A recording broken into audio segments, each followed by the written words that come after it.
Hello, all you wonderful fools. It's time for the Mizzah Show. All aboard! Here we go, let's start the show. Hosted by Mizzah. Nintendo video games are the favorite ones for me. News and reviews, some gameplay too. Battling drones is what I do. MIZZAH is the show by Mizzah. It's the show by Mizzah. FOOS.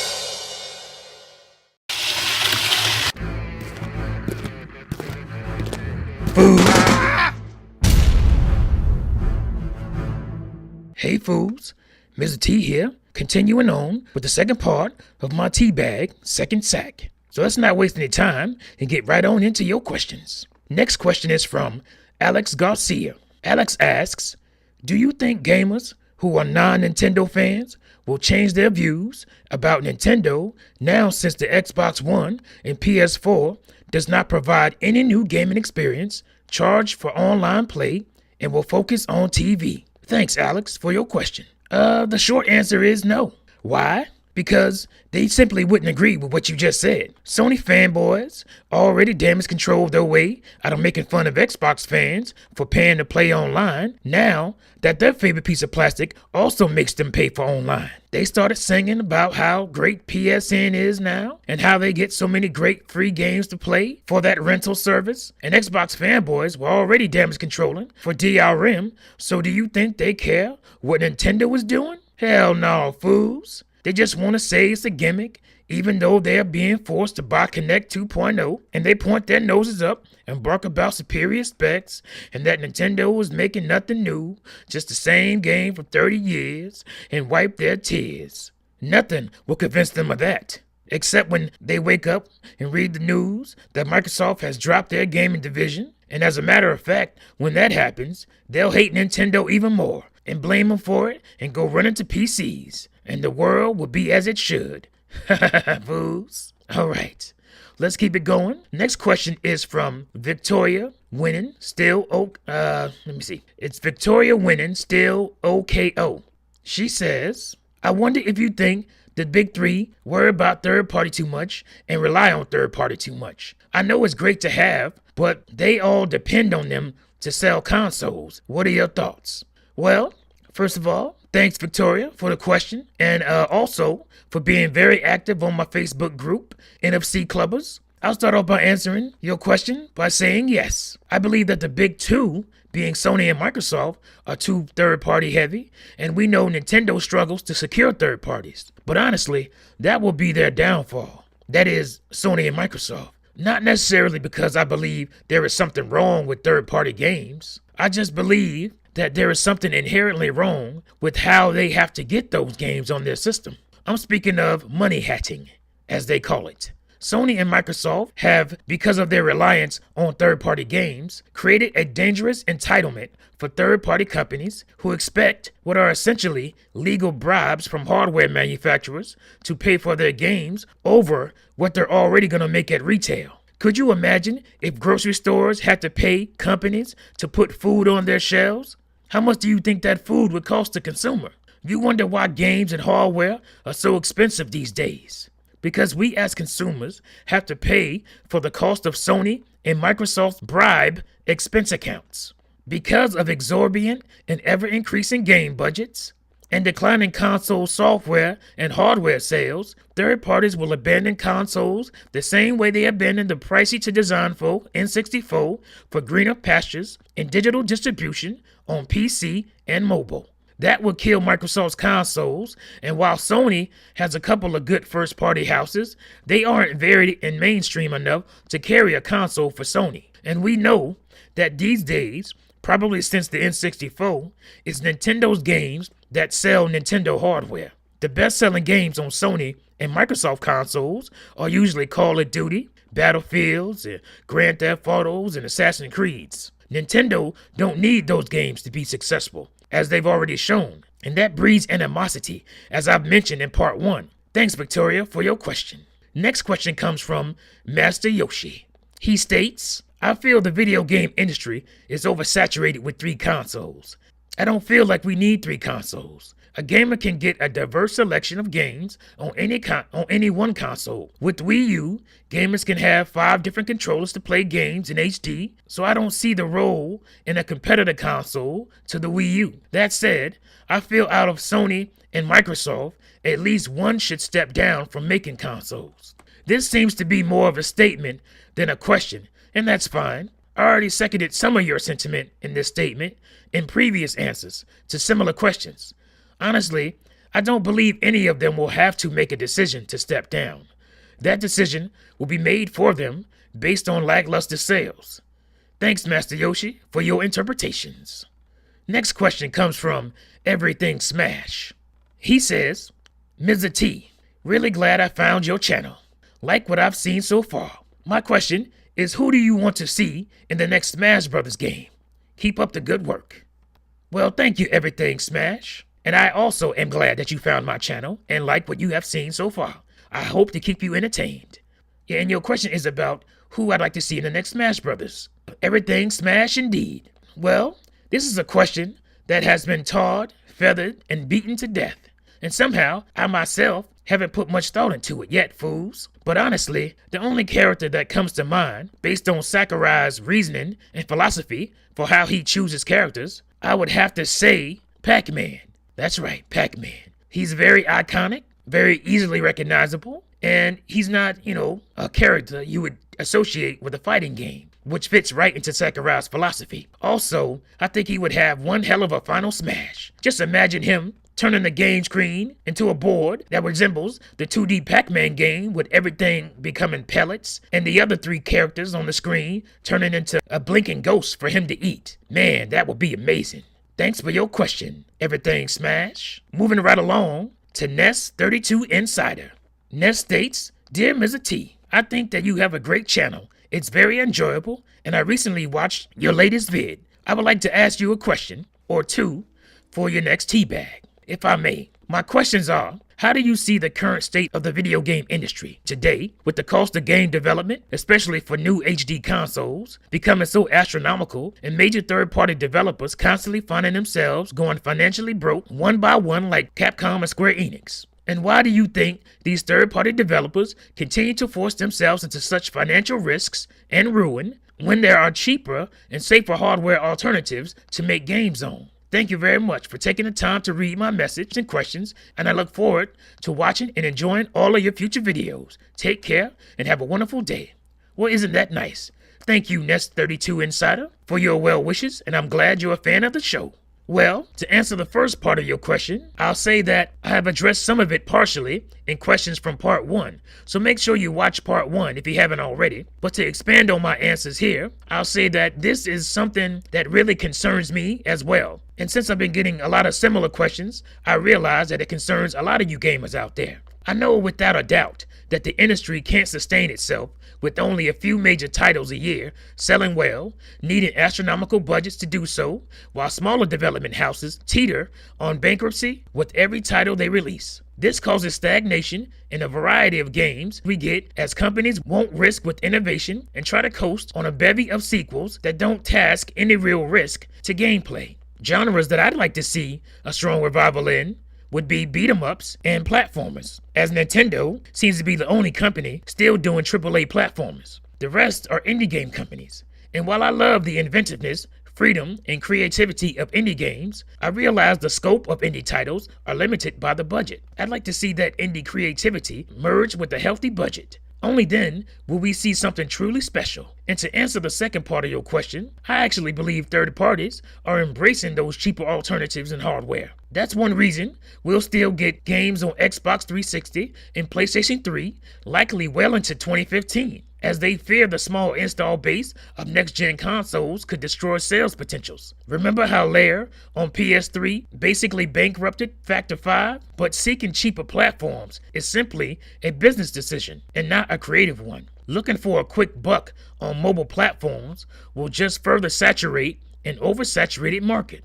Believe Mizzah T, if that market doesn't innovate and start putting out some truly compelling products, that bubble will surely burst in the next few years, ending that market. Thank you very much for your question, Nest32 Insider. Moving along, our next question comes from Maurice Charles. He writes, Dear Mizzah T, I am trying not to lose my cool. Developers are lying piles of poo. Bethesda claims that they won't bring games to Wii U because Nintendo didn't consult them on the hardware. This hardly stopped them from developing for PlayStation 3. The true thorn in my side, as of recent, is Square Enix. They told us they couldn't bring Kingdom Hearts 3 or Final Fantasy to the Wii U because the hardware doesn't support DirectX 11. Why lie? That puts them in the same shiesty field as EA. There are games coming out where the Wii U hardware clearly supports both. This is a loaded question, but why do you think developers are lying about Nintendo's hardware? Do you think it's to punish its fan base by excluding them? To take a swipe at Nintendo as a company for the past fallouts? To sell Western consoles? Is it possible it is a hybrid of all above? Or is it even possible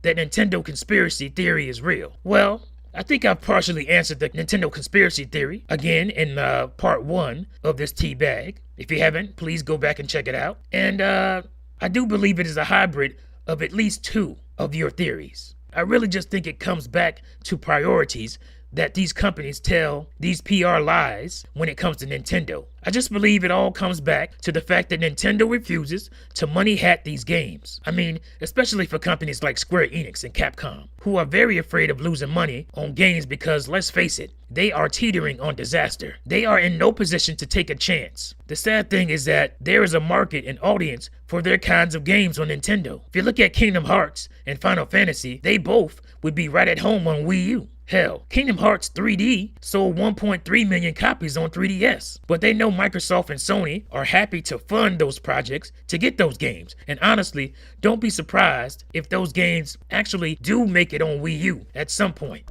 Perhaps even published by Nintendo, so Square Enix won't have to take the risk if they don't sell great. I don't think they want to punish us, nor do I think it's because of past headbutting from maybe the N64 era. At the end of the day, these fools want to make money. I'm speaking specifically right now of Western developers like Bethesda.